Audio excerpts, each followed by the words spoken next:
Grazie Chioggia, voi continuate a chiamarmi anche per strada, Presidente, tu rimani per noi il Presidente. Io in realtà adesso sono un cittadino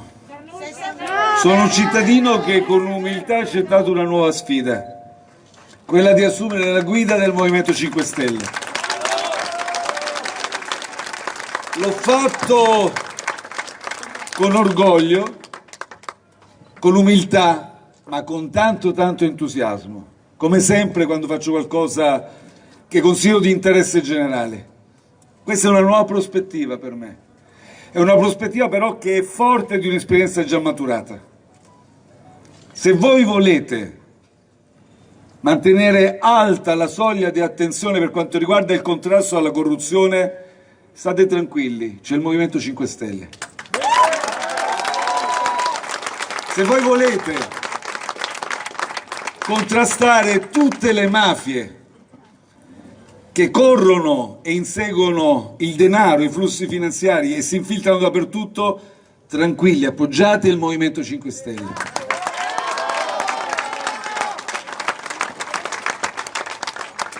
Se per voi non è normale che un incaricato di un servizio pubblico, di governo, voglia rimuovere l'intestazione a vittime illustri della mafia come Falcone e Borsellino, e per voi non è normale che questa rimozione sia motivata dal fatto che si vuole intestare quel parco al fratello di Mussolini, votate il Movimento 5 Stelle.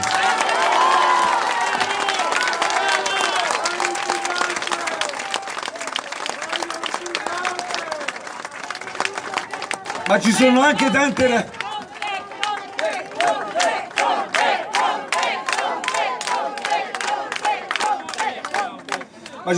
tante ragioni positive per appoggiarci.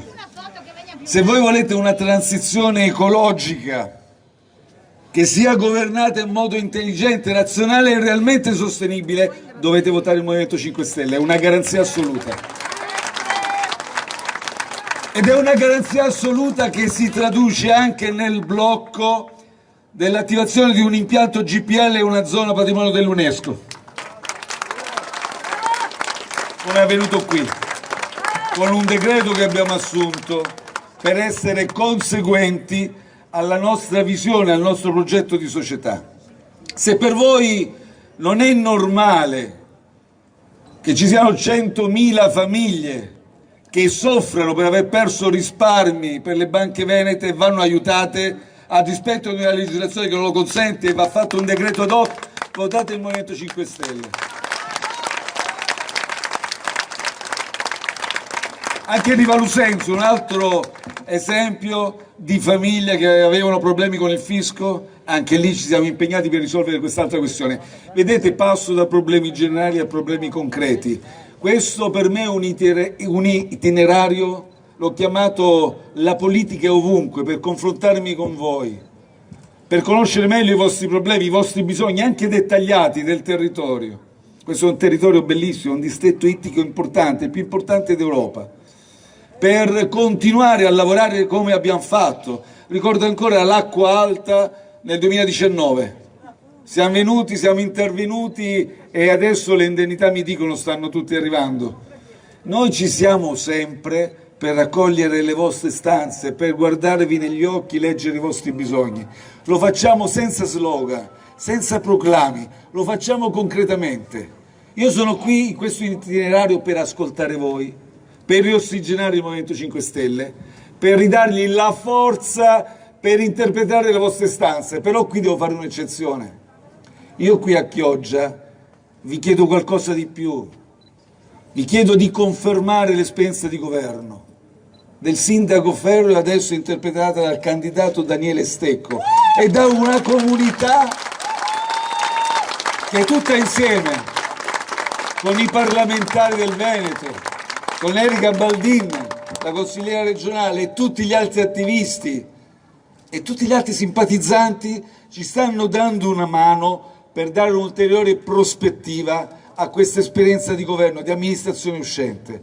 Come avete visto, il sindaco Daniele Stecco ha delle idee concrete, chiare, non programmi astratti, un progetto concreto, sostenibile per questa città, che merita tanto, è un fiore all'occhiello per il Veneto e per l'Italia intera. Noi ci siamo, vogliamo lavorare con voi, col vostro sostegno. Se ci darete fiducia, avrete la garanzia che la transizione ecologica, la transizione digitale e tutto il piano nazionale di ripresa e resilienza, sì, è stato molto difficile portarlo a casa. Vi confesso che quando abbiamo iniziato questa battaglia, tutti ci dicevano che era un risultato impossibile. Se avessi ragionato con gli occhiali della politica corrente, non l'avrei dovuta iniziare questa battaglia, perché sono decenni che si parla di un debito comune pubblico europeo, di uno strumento basato sul debito comune per finanziare la ripresa e la resilienza dei paesi europei. Però io sapevo, leggevo la sofferenza negli occhi delle persone, negli occhi dei commercianti, delle partite IVA, dei lavoratori precari, di coloro che semplicemente stavano a casa, dei nostri ragazzi che sono rimasti a casa con tanta sofferenza, non sono potuti andare a scuola, ed è per questo che ci raccomandiamo il ritorno in presenza quest'anno, piena presenza nella ripresa dell'anno scolastico, e sapevo che di fronte a questa sofferenza così diffusa, economica, sociale, non avevamo altra strada. E chi ci diceva, ricordate, tutti a fare i professori, ma c'è il MES, 20 miliardi, 30, risolviamo i problemi. Io dicevo, col MES non andremo da nessuna parte, avremo solo una stretta giugulatoria qui alla gola e rimarremo sforzati.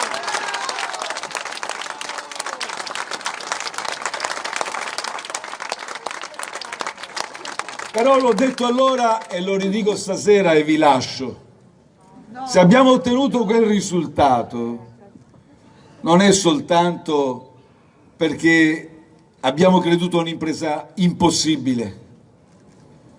Nei 4 giorni fondamentali di negoziato, notte e giorno, senza interruzione, al Consiglio europeo, la mia forza sapete qual è stata? È stata la dignità vostra, della nostra comunità nazionale. Io ho detto ai miei partner europei, nel momento più duro di quei 4 giorni, se ci volete fare l'elemosina, tenetela per voi. Il Paese, l'Italia ha una dignità, i miei cittadini hanno una dignità.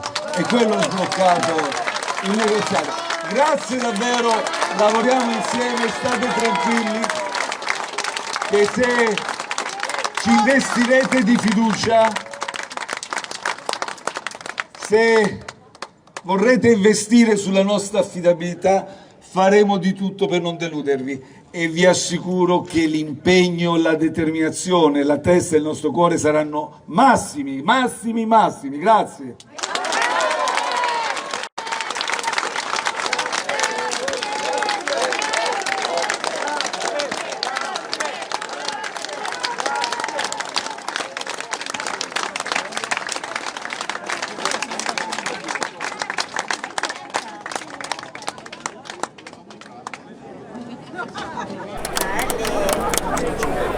Sì, adesso va. Vai, fai una foto. Vai.